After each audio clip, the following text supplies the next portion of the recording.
أعوذ بالله من الشيطان الرجيم. بسم الله الرحمن الرحيم.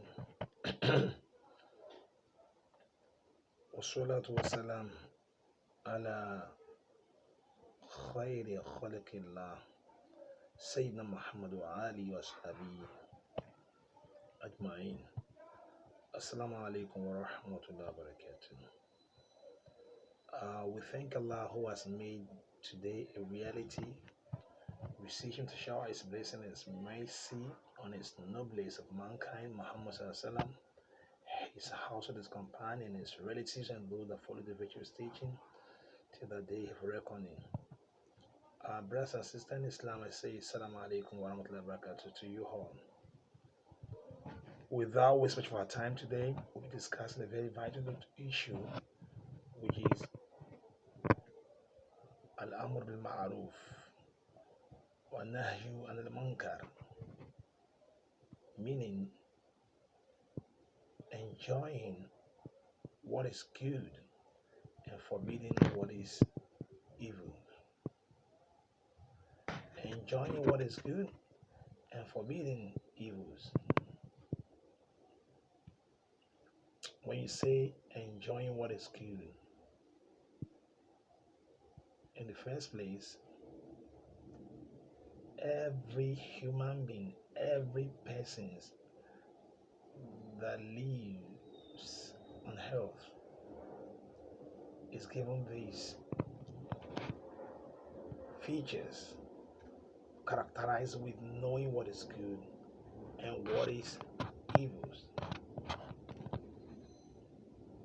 Allah made us realize this in Surah Shams. It said that one nafs waman sawaha. It said, I swear by human consciousness, human soul. فَأَلْهَمَهَا فُجُورَهَا وَتَقْوَاهَا. Because Allah has endowed him, has programmed with knowing what is right and what is wrong. Is able to decipher between the two extremes. He knows what is good and what is not good. It's an inborn. No one can argue that.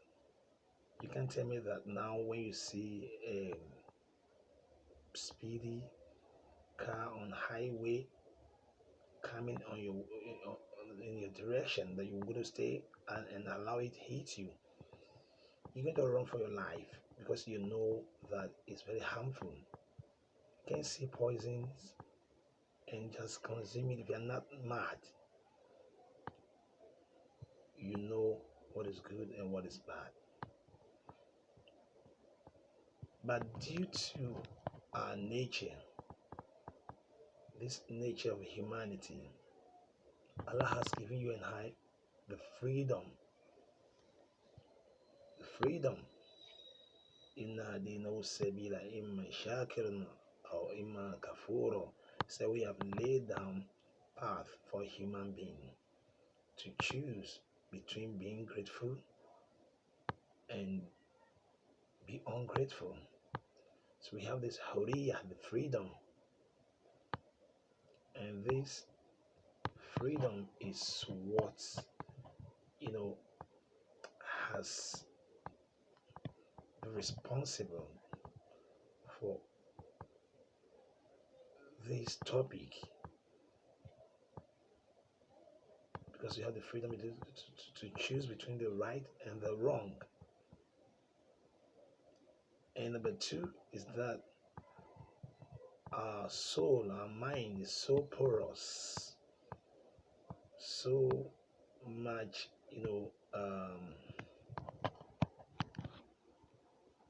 susceptible, it predisposed to love external influence.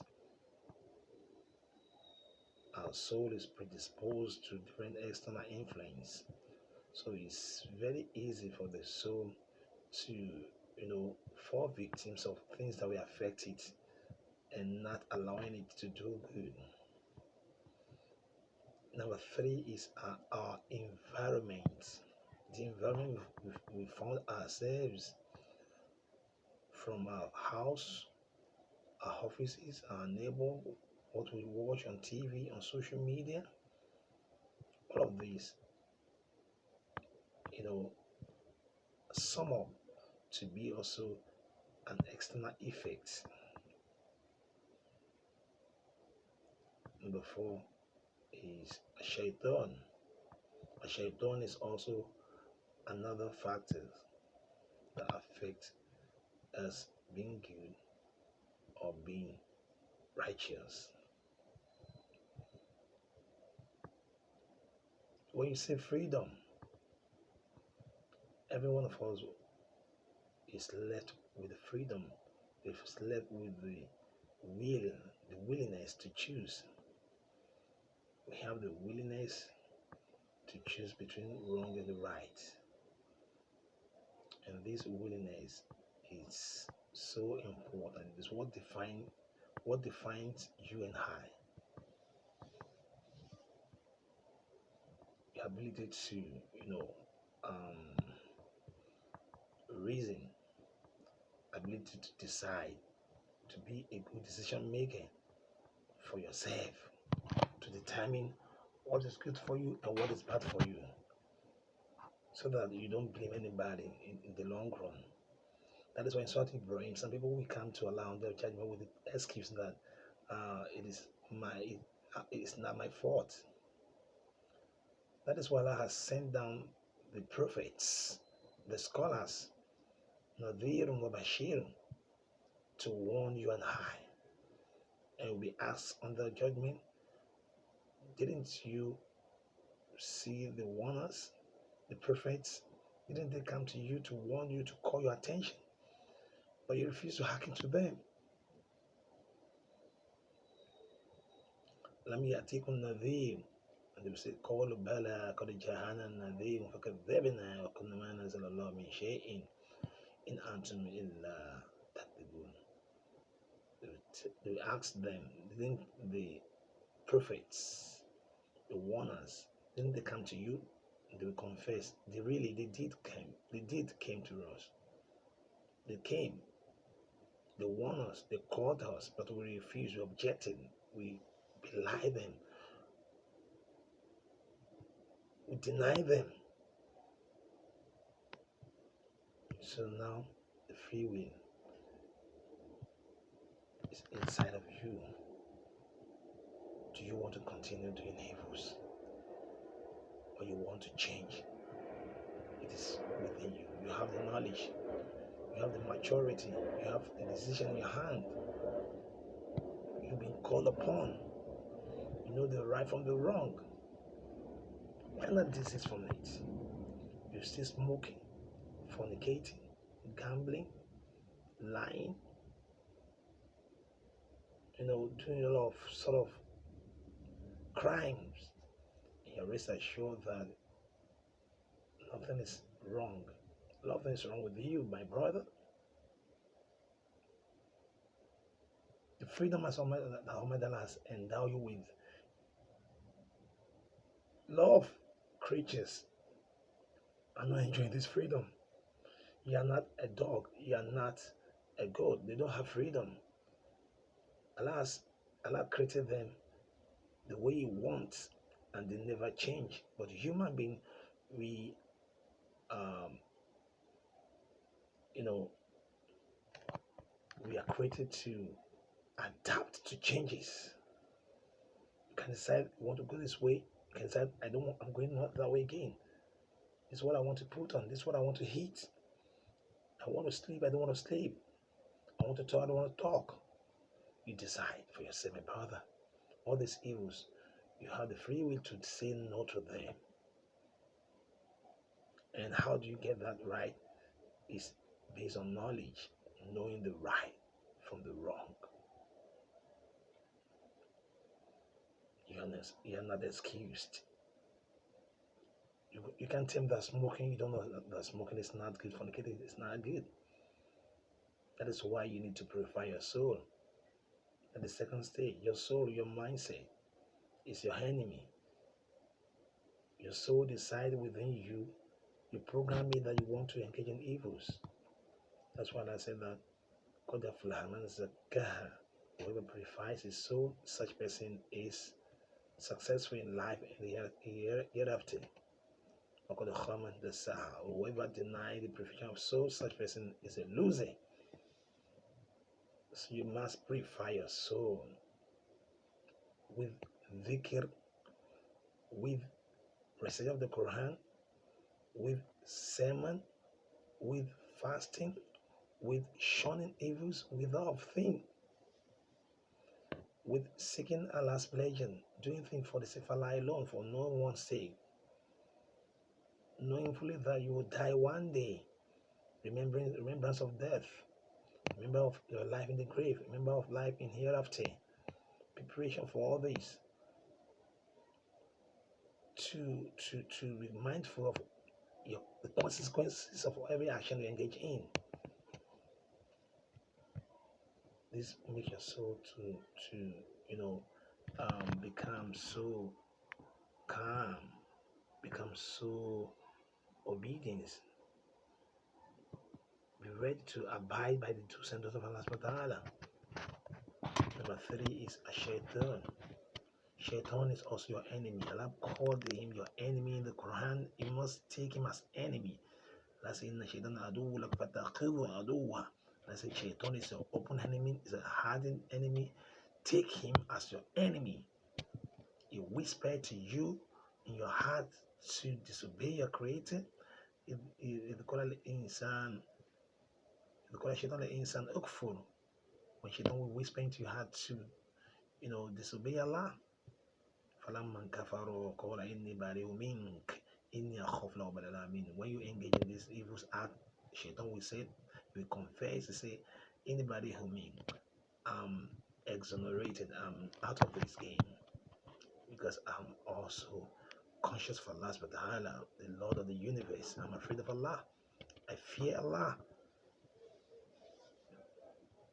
And what will be your fate?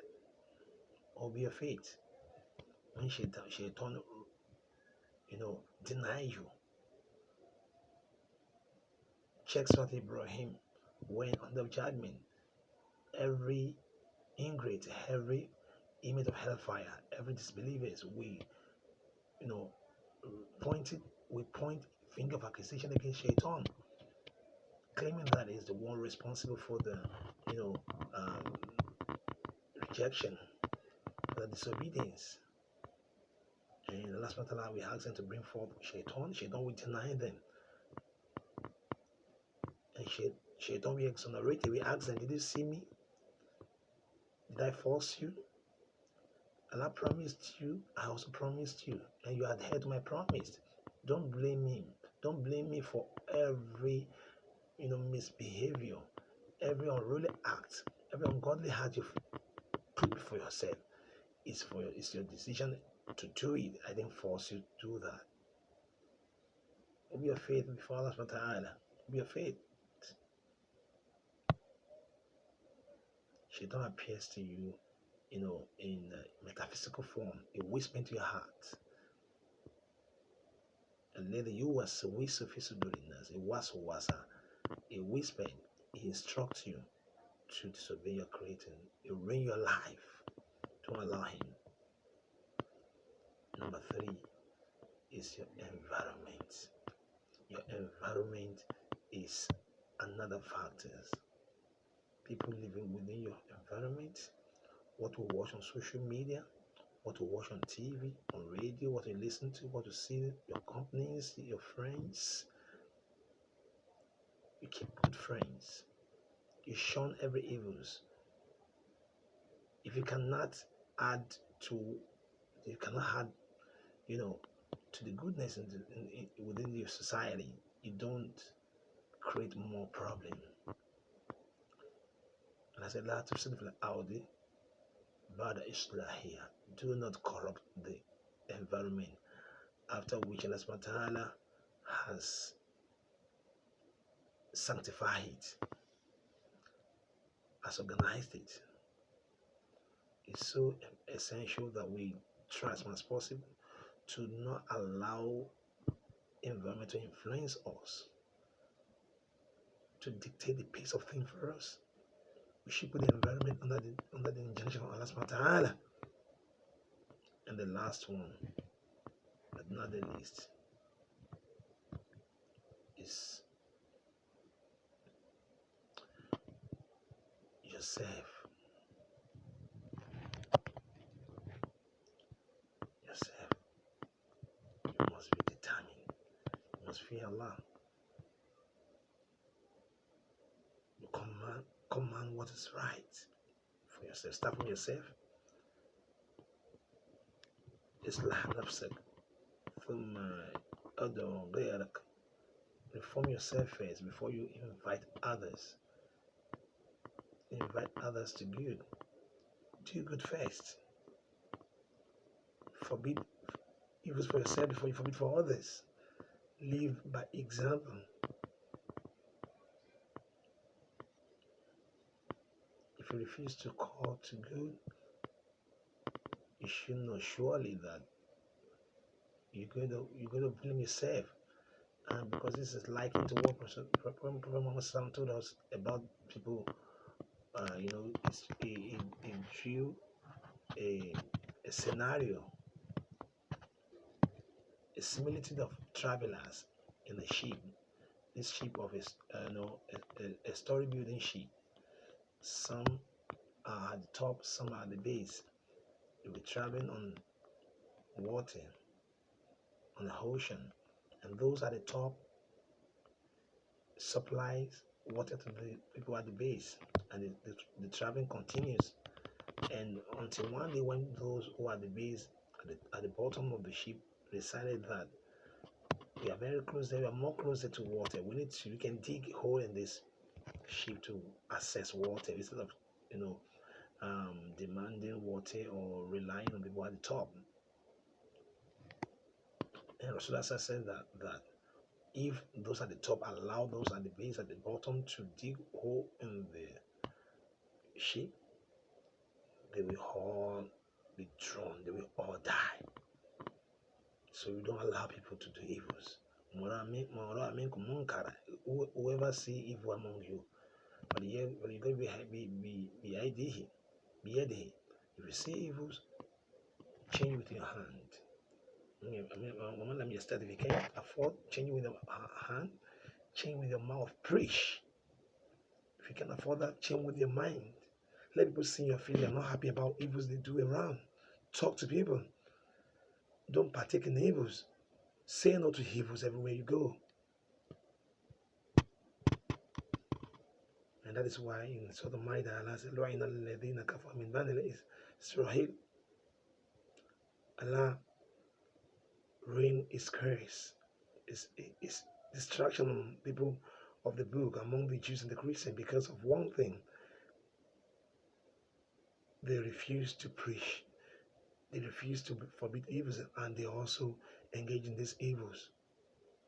Allah was so much displeased with them. So therefore we should try as much as possible to be the one that stand against evils, not allow the environment to influence us, not allow our souls to, hack into side attraction from things in our environment, not allow our soul to be corrupted, don't allow the influence of shaitan, and stand firm on the path of Allah subhanahu wa ta'ala. Keep good companies so that you can, carry on with good deeds around you. We pray to Allah. I said this later as a act of worship, forbid all our shortcomings, and how to discover good deeds. Wassalamu alaikum wa rahmatullahi wa barakatuh.